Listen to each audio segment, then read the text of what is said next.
Me voici une nouvelle fois au départ de la place de l'Hôtel de Ville du Havre.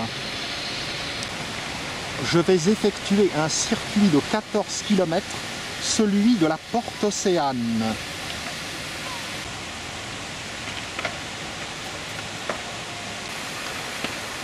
Avenue Foch en direction de la plage. La place de l'Hôtel de Ville est l'une des plus vastes d'Europe. Direction plein sud, la rue de Paris. Le monument de la résistance et de la déportation rappelle combien Le Havre est une ville qui a souffert pendant la Seconde Guerre mondiale.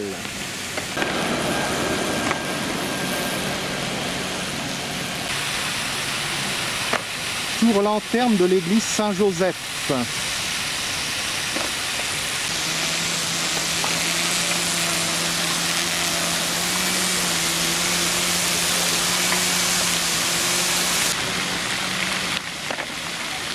Je ne m'attarde pas trop, j'ai déjà surabondamment filmé cette place.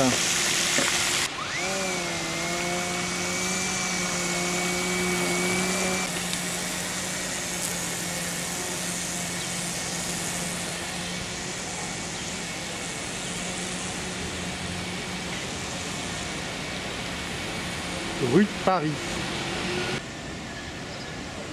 Voici le nom d'un de ces architectes qui se sont impliqués dans la reconstruction du Havre, naturellement avec Auguste Perret.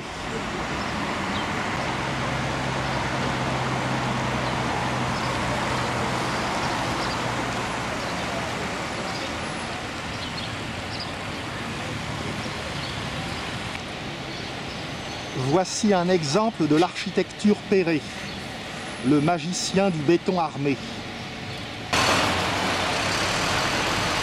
L'espace Oscar Niemeyer et ses volcans. La rue de Paris est munie d'arcades, bien pratique pour le temps quand il pleut, mais il ne pleut pas si souvent que ça au Havre par rapport à Rouen. J'ai habité les deux villes et il pleut moins au Havre, je trouve, qu'à Rouen. Le départ de la randonnée est au niveau de ce petit local qui donne des informations sur l'architecture Perret, une sorte d'annexe de l'office de tourisme. Venant de Rouen, ville assez largement médiévale, j'avoue qu'au début j'ai trouvé l'architecture du Havre un peu particulière. Mais maintenant je l'aime beaucoup. L'espace culturel que vous voyez est donc dû à Oscar Niemeyer, qui a également permis de bâtir Brasilia, la nouvelle capitale du Brésil.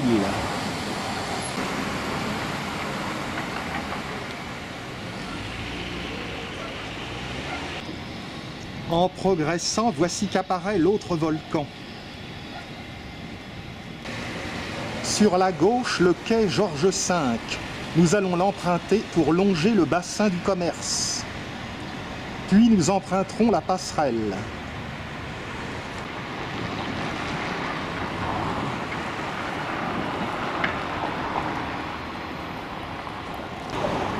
Cette place où nous sommes est la place du général de Gaulle. Il est venu se recueillir dans la ville et apporter son soutien à la fin de la Seconde Guerre mondiale. Le Havre avait été largement détruite, du moins dans son centre. Encore un monument pour honorer les combattants et les martyrs des guerres. Sur ma gauche, la librairie La Galerne, une librairie de qualité. Poursuivons un peu à contre-jour dans la lumière du matin.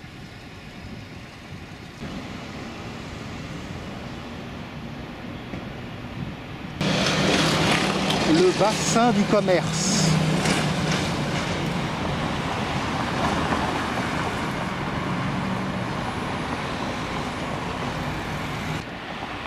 Après la fin de la Seconde Guerre mondiale, il a bien fallu une vingtaine d'années pour que les logements du centre-ville soient reconstruits.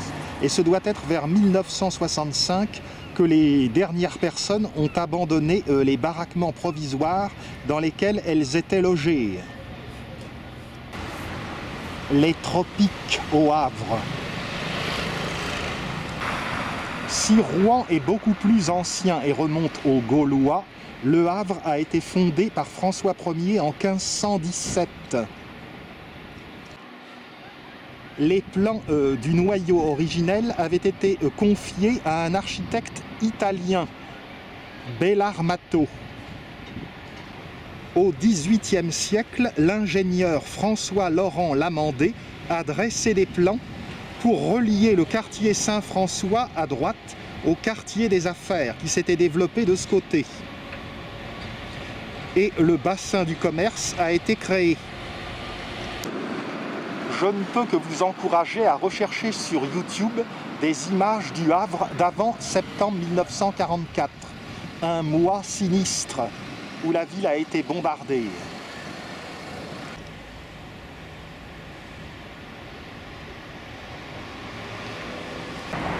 En poursuivant, nous voyons apparaître la silhouette du casino du Havre. Il est fermé comme tant de lieux en cette période de crise sanitaire.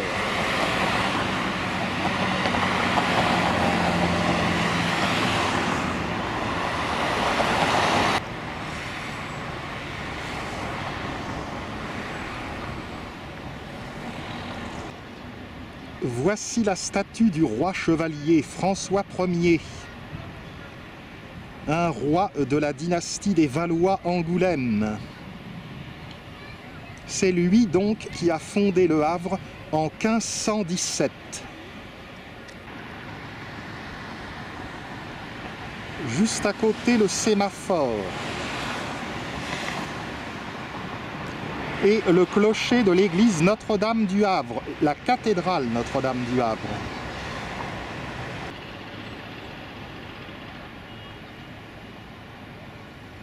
On ne le voit pas, mais ces immeubles se mirent dans le bassin du roi.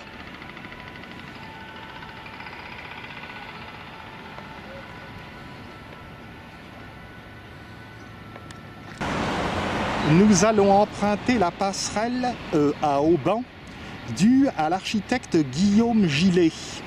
Elle a obtenu le Grand Prix d'architecture moderne en 1972, mais elle existe depuis 1969. Guillaume Gillet est enterré dans la magnifique cathédrale de Royan.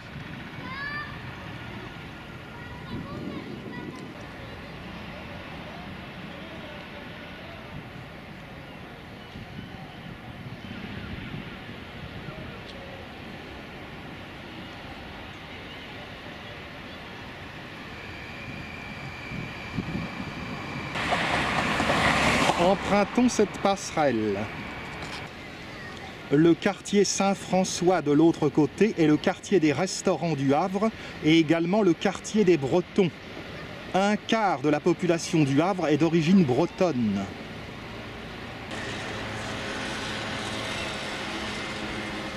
À l'assaut.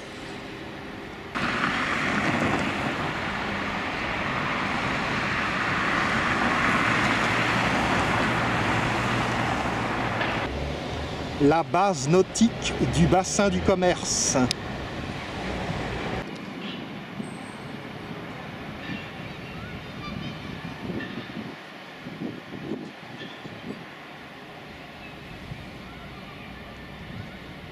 L'une des vues les plus remarquables du Havre.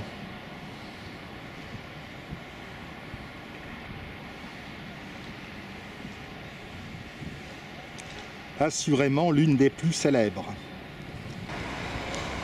On appelle également le grand volcan le pot de yaourt.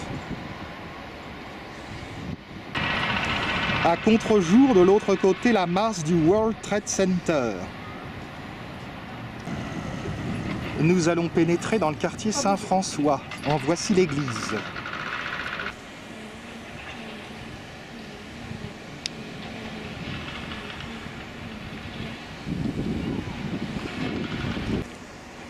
les immeubles si caractéristiques du quartier Saint-François, avec leurs briques rouges.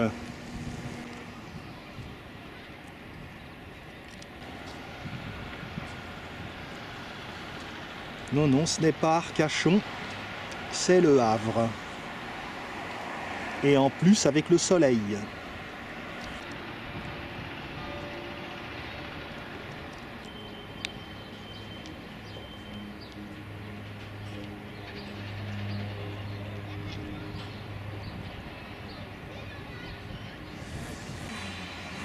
Traversons le quai Lamblardy et empruntons la rue Chevalier.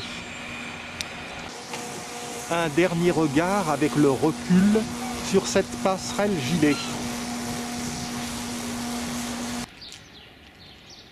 Belle vision que celle de cette petite placette de l'église Saint-François dans le frémissement du printemps.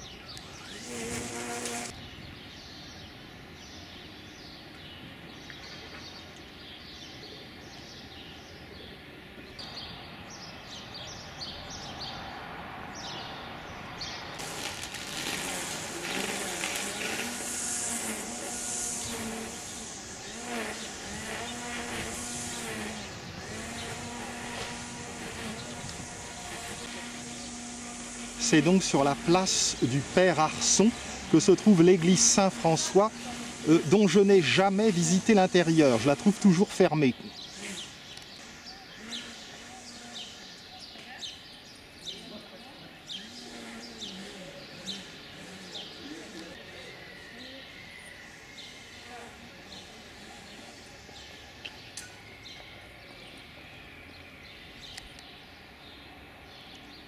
Je me sens fier d'être havrais. Et je me trouverais presque une boule d'émotion dans la gorge de parcourir ces lieux. Allez, ça n'est quand même pas le moment de faire un syndrome de Stendhal.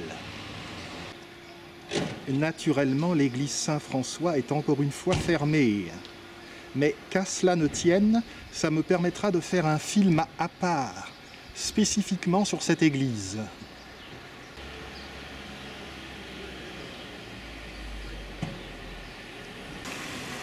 Dans ce quartier reconstruit subsistent toutefois certains monuments historiques. Ont survécu l'hôtel du Bocage de Bléville, qui abrite le musée de l'ancien Havre, ou bien la maison de l'Armateur, joyau du Havre avec son puits de lumière intérieure. Aspect de la rue de Bretagne vers le bassin du Roi. C'est ici qu'on trouve un cabinet de coiffure très particulier, puisqu'il fait également musée. Ce musée, hélas fermé, comme tous les musées en cette période de crise de coronavirus, présente toute une série d'articles en rapport avec la coiffure.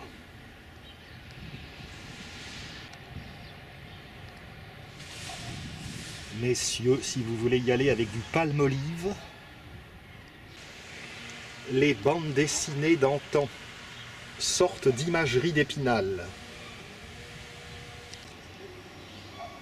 Face à ce salon-musée, nous pouvons voir le flanc sud de l'église Saint-François.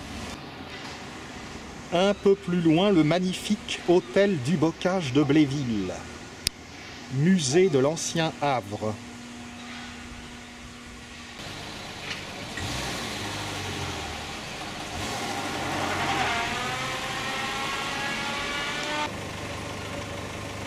Une des plus magnifiques routes en Seine-Maritime. Renseignez-vous.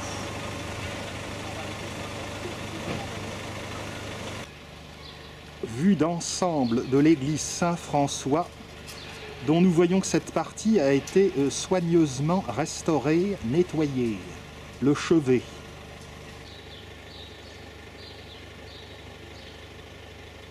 Je jette simplement un petit coup d'œil sur l'hôtel du Bocage de Bléville, une de ces belles demeures parmi les rares rescapés des bombardements de 1944. Admirez cette superbe façade couverte d'ardoises.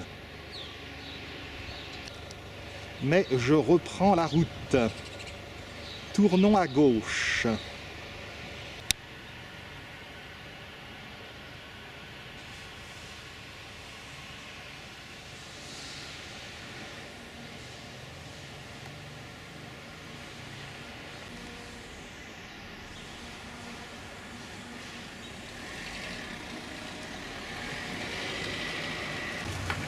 Encore une vitrine du salon de la coiffure.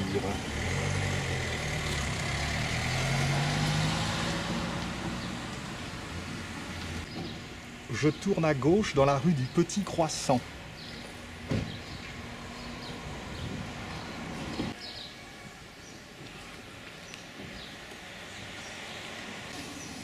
Je poursuis mon périple vers le jardin japonais et puis les docks.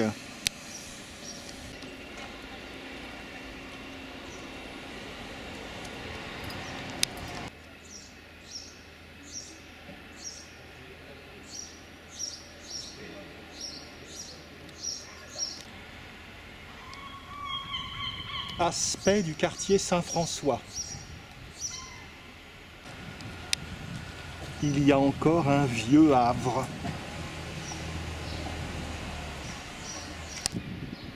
Au bout de la rue du Petit Croissant, je parviens sur le quai Casimir de la Vigne.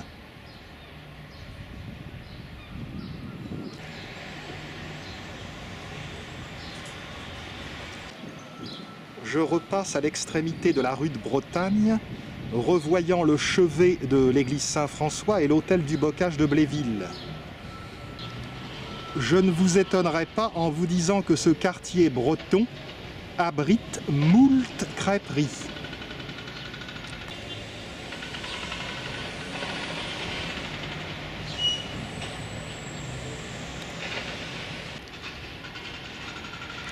Le port du Havre est immense, c'est le deuxième de France, après Marseille.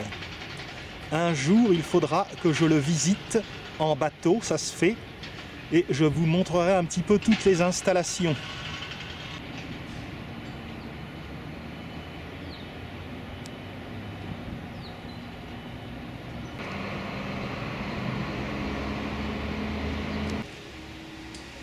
Une bouffée de printemps.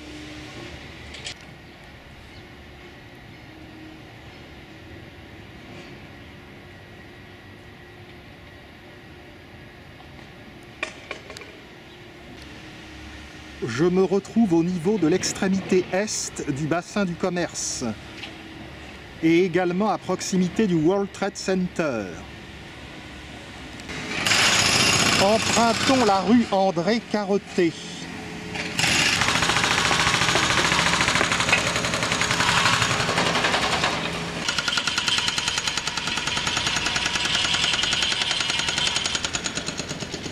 C'est le bassin de la Barre qui se trouve à droite.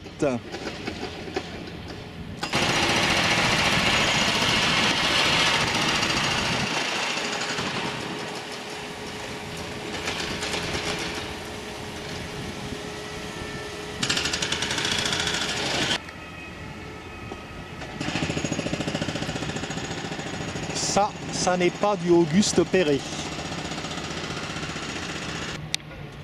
Actuellement, on détruit des silos au Havre.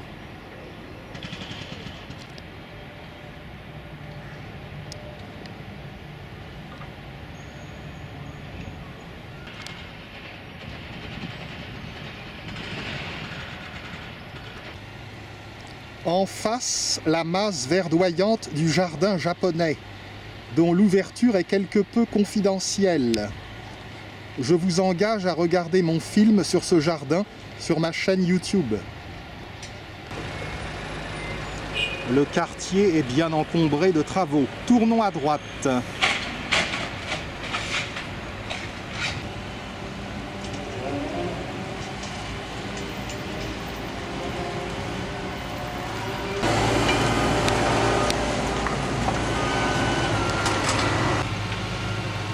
Vue sur le bassin de la Barre et le quartier Saint-François. J'enjambe le pont Vauban et de l'autre côté, justement, c'est le bassin Vauban.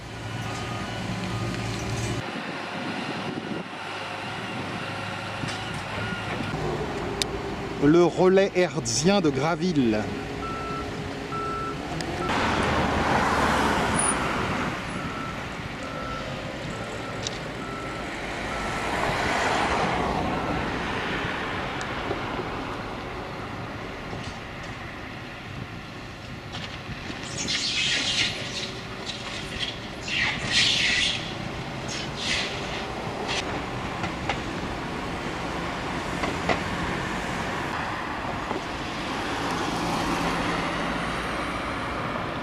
À présent, nous allons emprunter le quai Frissard pour longer le bassin Vauban. Voici le quai Frissard.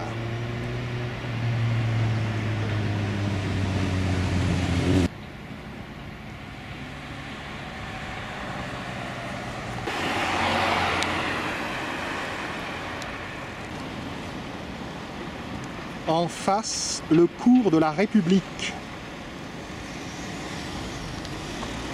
Il se dirige vers le rond-point, comme on l'appelle, et le tunnel Génère. Le tunnel Génère, que l'on aperçoit, relie la ville basse et la ville haute.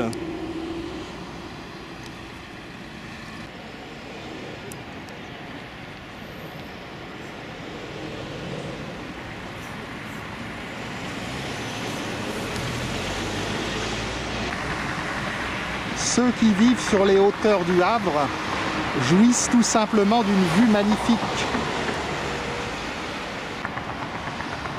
Car on ne voit pas simplement la ville basse, on voit aussi de l'autre côté de l'eau, comme disent les Hauts-Normands, c'est-à-dire la côte du Calvados.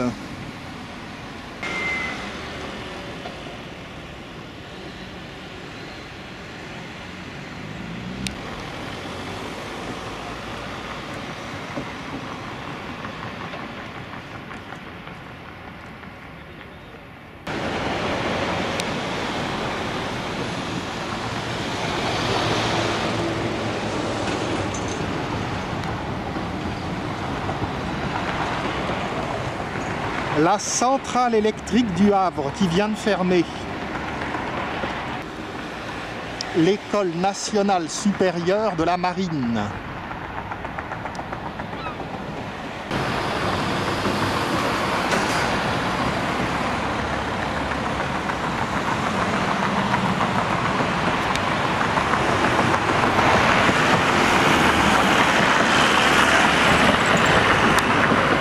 Aujourd'hui, les risques sont minces. Je poursuis quai Frissard. Ça ne doit pas être déplaisant de faire une petite balade sur l'Amadeus Daimon. Cette petite passerelle est ainsi appelée parce que nous allons arriver dans le quartier de l'Eure.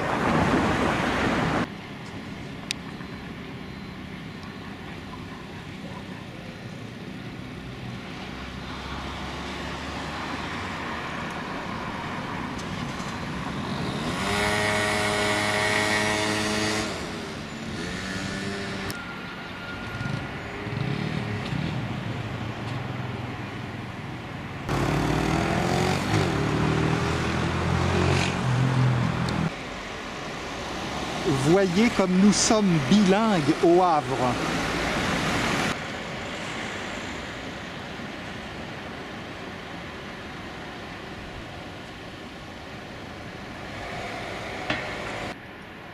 Je me suis rapproché du bassin Vauban pour vous donner un aperçu de cette flottille.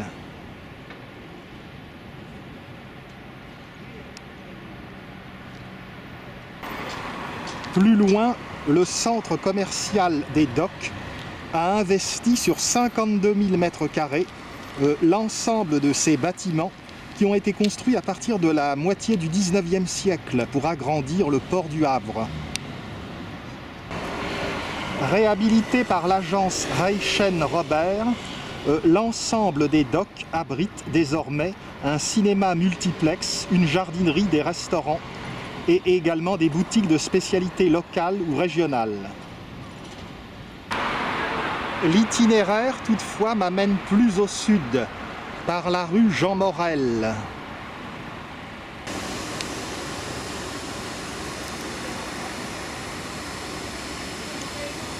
Au fond, le centre commercial dont je vous parlais tout à l'heure et qui occupe les locaux des anciens hangars. Le Havre est une ville en travaux.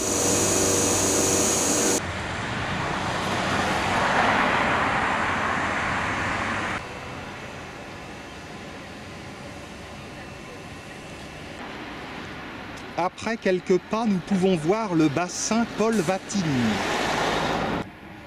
Nous allons le franchir par le pont des Docks.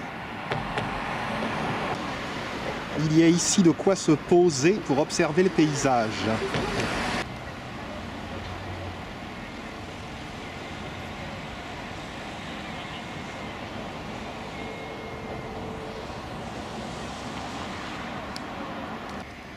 La partie nord du bassin Paul Vatine avec les anciens hangars et le nouveau centre commercial.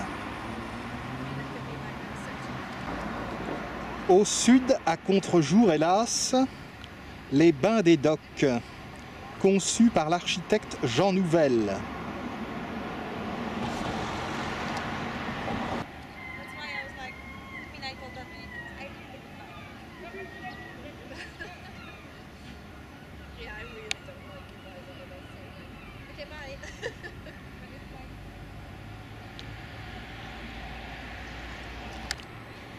Après cette petite pause qui a reposé mes vieux os, franchissons le pont des Docks.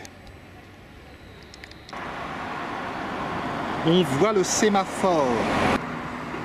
On voit aussi l'arche des containers.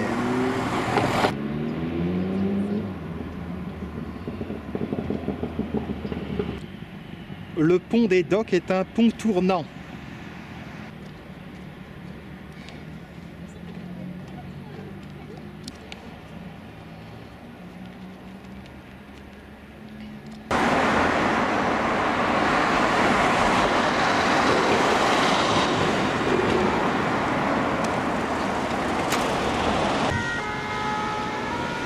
Un petit sourire pour la caméra. On continue vers le sud par la rue Bello. Au fond, les immeubles de Caucriauville.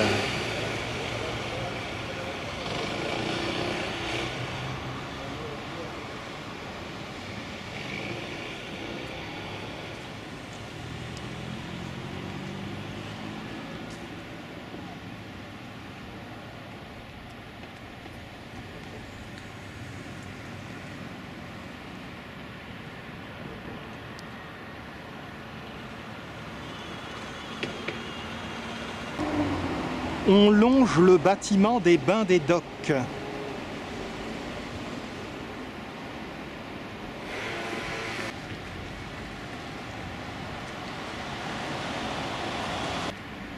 Le quartier proche, dit de Saint-Nicolas, a fait l'objet d'une réfection soigneuse.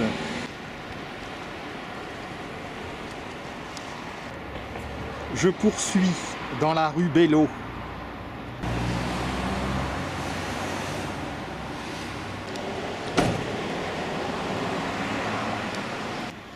Arrivé place Caillard. Voilà, c'est comme ça.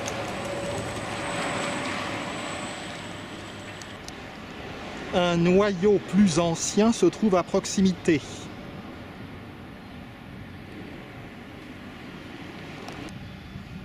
Je continue de marcher vers le quai de la Marne.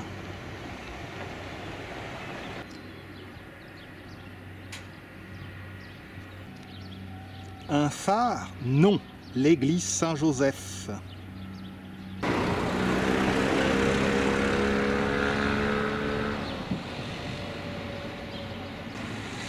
Je suis à présent au bout de la rue Bello et je vais m'engager dans le quai de la Marne.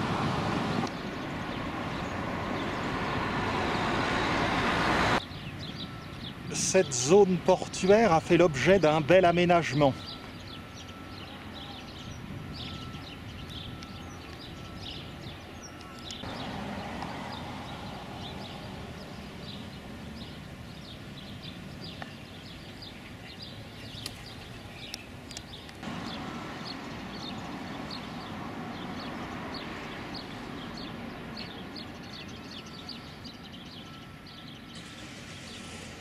Poursuivons vers le quai de la Saône. Ces aménagements sont ceux du bassin fluvial qui se trouve juste à côté. Nous l'irons voir tout à l'heure.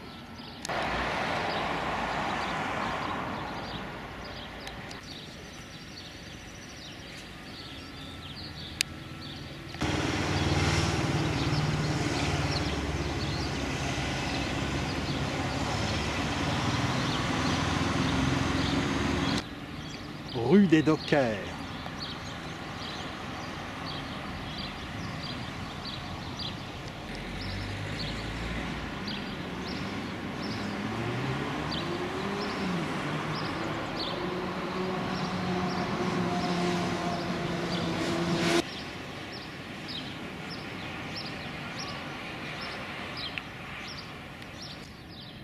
Le bassin fluvial.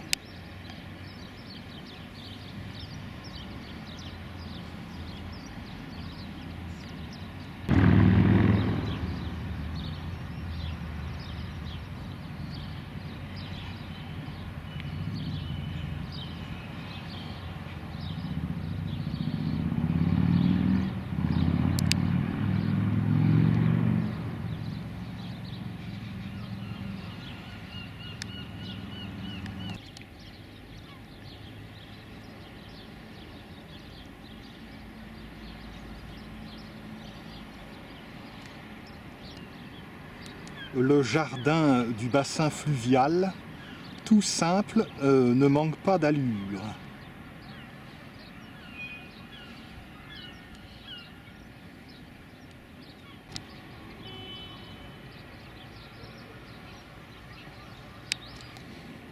Mais ce n'est pas fini, la promenade se poursuit, quai de la Saône.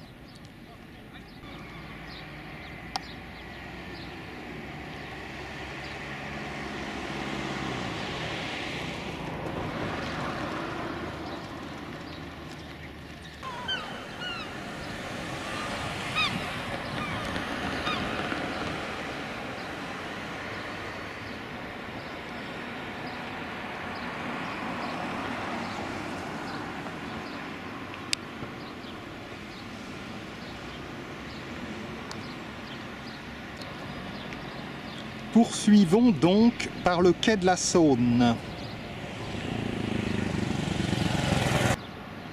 Une institution. Le bistrot des Grands Bassins existe depuis 1856.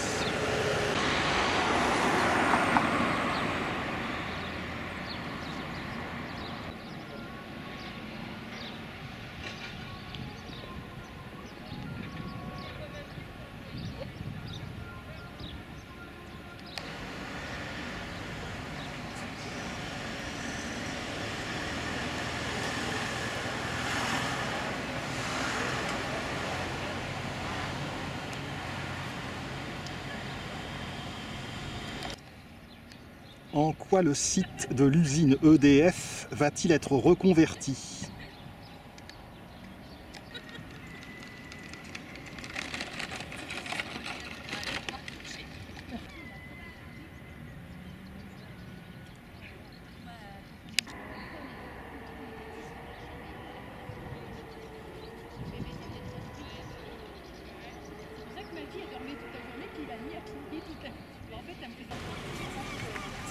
Oui, bah oui.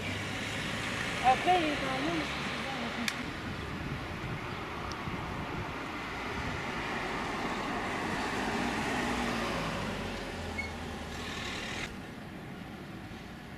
Miscanthus.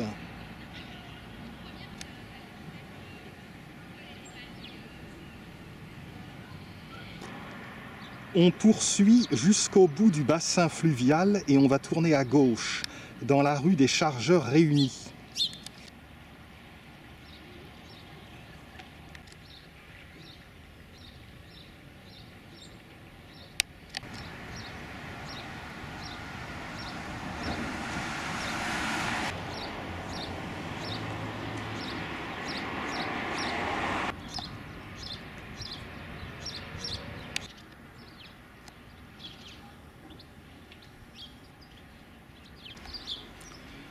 Regardez comme ce petit troquet de quartier est magique.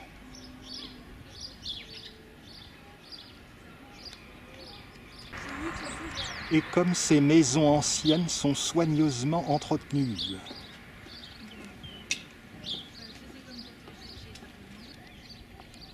Consoude.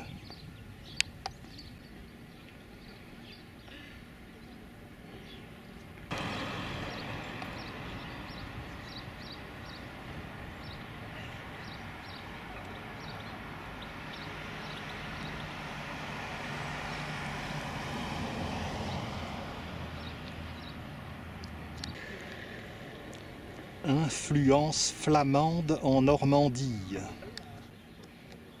On arrive vers le bout du bassin fluvial.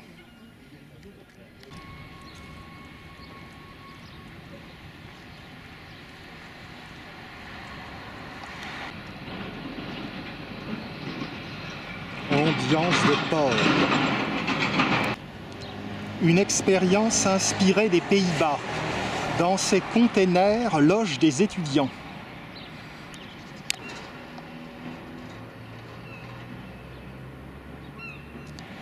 Me voici arrivé au bout du bassin. On repart par la rue des Chargeurs Réunis.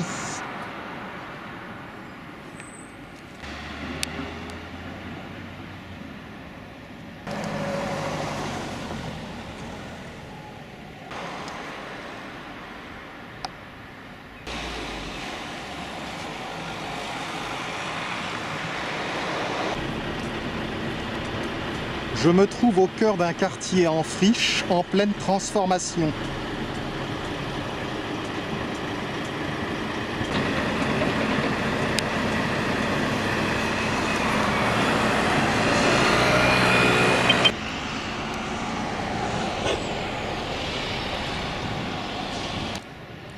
Aire de jeu Anna Politkovskaya, une grande amie de Vladimir Poutine. Je suis arrivé sur un rond-point où plusieurs boulevards se détachent et je vais emprunter celui de l'amiral Mouchez sur la droite. Là, c'est d'où je viens.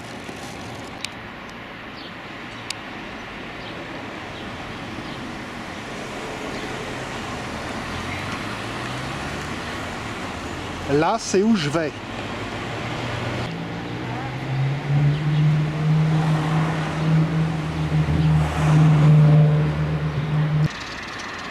Ce platane porte de petits akènes. Le boulevard de l'amiral Mouchez est assez long. Je l'emprunte vers le boulevard Jules Durand. Corette du Japon.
Le boulevard de l'amiral Mouchez s'étire un peu en longueur.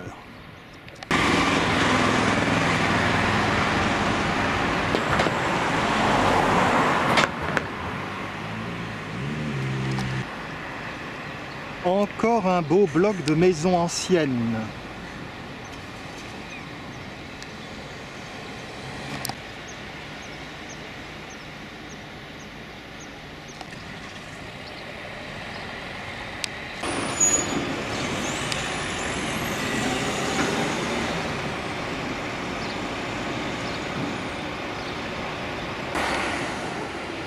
toujours plus à l'est.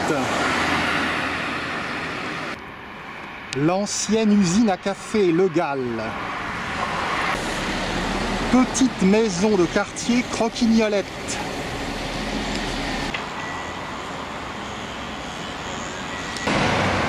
Carrefour avec le boulevard de Graville.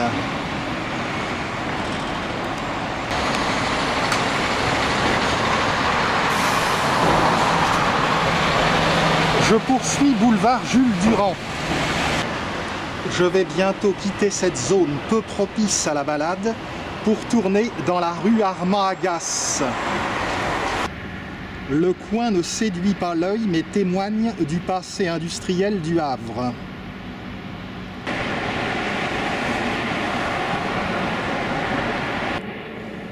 Je change de trottoir. C'est la rue Amand-Agasse et non pas Armand-Agasse. La petite rue de quartier. Des grilles de style Art Nouveau.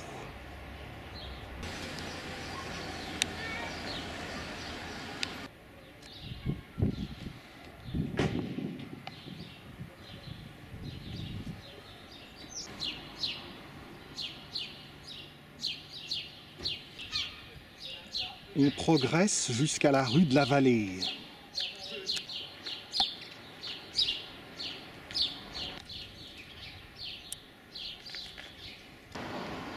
Les tropiques.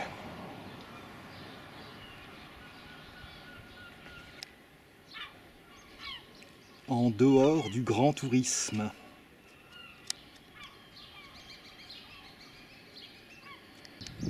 C'est vraiment un quartier proche des usines. Voici le boulevard des Tréfileries et tout à l'heure j'avais l'allée des Laminoirs.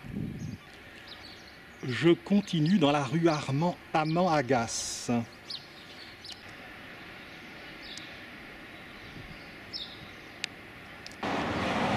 Belle vue sur les hauts du Havre. Me voici parvenu rue de la Vallée.